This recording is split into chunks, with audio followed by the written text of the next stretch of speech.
राधे राधे दोस्तों, कैसे हो आप सब। करवा चौथ की ढेर सारी शुभकामनाएं। तो मैं आज आप सबके लिए एक ऐसी वीडियो लेके आई हूँ। मैं आपको बताने वाली हूँ कि बायने में हमें क्या क्या निकालना है और बायना हमें कैसे निकालना है और किस समय निकालना है। तो चलिए वीडियो में मेरे साथ बने रहिए। करते हैं वीडियो की शुरुआत। तो सबसे पहले हम यहाँ पर ले लेंगे एक साड़ी। जिसको भी आप बायना पूछ के दे रहे हैं वो आप देखें कि वो साड़ी पहनती है, सूट पहनती है, इसी हिसाब से आपको यहाँ पर एक साड़ी या सूट ले लेना है। उसके ऊपर मैंने रख दिया है एक बिंदी का पत्ता, क्योंकि अगर हम किसी सुहागन महिला को बायना पूछ के दे रहे हैं तो बिंदी का पत्ता आपको जरूर रखना चाहिए। और यहाँ पर मैंने ले लिया है श्रृंगार का सामान। श्रृंगार के सामान में आप अपने अकॉर्डिंग ले सकते हैं, 5, 7, 9, 11 जितना भी आपको लेना है, लेकिन इसमें आपको मेहंदी और सिंदूर आपको ज़रूर लेना है। वो चूड़ियाँ हमें ज़रूर लेनी है। तो यहाँ पर मैंने सारा श्रृंगार का सामान ले लिया है और अब मैं लूँगी चूड़ियाँ।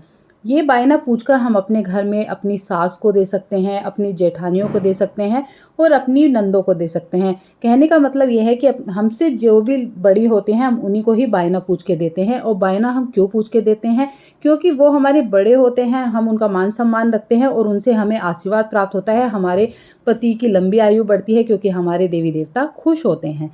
तो इसलिए हम ये बायना पूछ के देते हैं। और यहाँ पर मैंने चूड़ियाँ भी ले ली हैं, श्रृंगार का सामान भी ले लिया है। इसके बाद मैं आपको बताऊंगी कि हमें और क्या क्या लेना है। तो यहाँ पर हम ले लेंगे एक थाली, थोड़े से हम रख लेंगे इसमें फल। जो भी फल आपको अच्छे लगते हैं, जो भी आप निकालना चाहते हैं आप निकाल सकते हैं।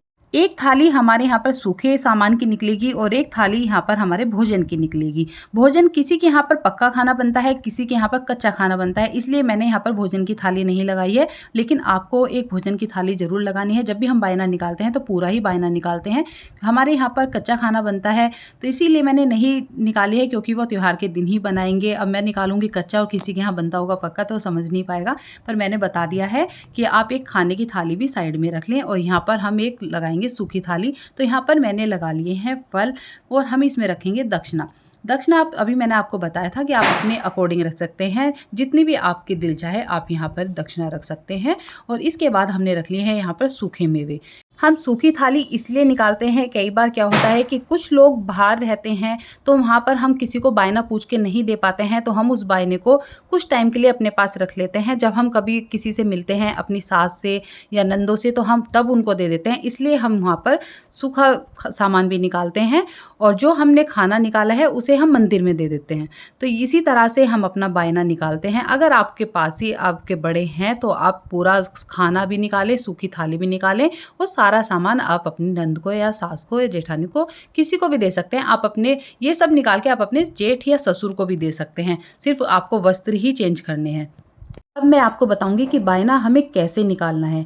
यहाँ पर हम लेंगे एक जल की लुटिया, उसी से हम बायना निकालेंगे। तो यहाँ पर मैंने जल की लुटिया ले ली है। अब हम थोड़ा सा जल अपने हाथ पर लेंगे। वैसे तो सभी लोगों को पता है इस विधि का, लेकिन मैं फिर भी बता रही हूँ। थोड़ा सा जल हम अपने हाथ पे लेंगे और सारे सामान के ऊपर से 5 बार हमें वारना है।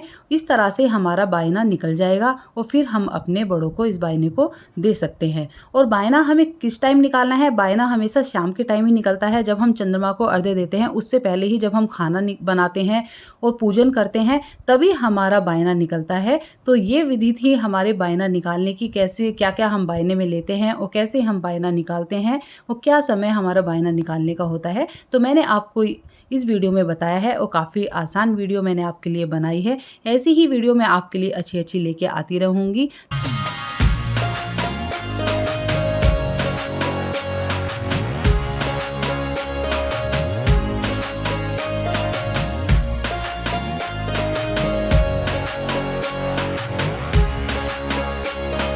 अब मैं आपको बताऊंगी कि इस लोटे के जल का हमें क्या करना है। सिर्फ तुलसी जी का पौधा आपको छोड़ना है और आप किसी भी गमले में इस जल को दे सकते हैं। तो आप मुझे कमेंट करके ज़रूर बताना कि आपको मेरी ये वीडियो कैसी लगी।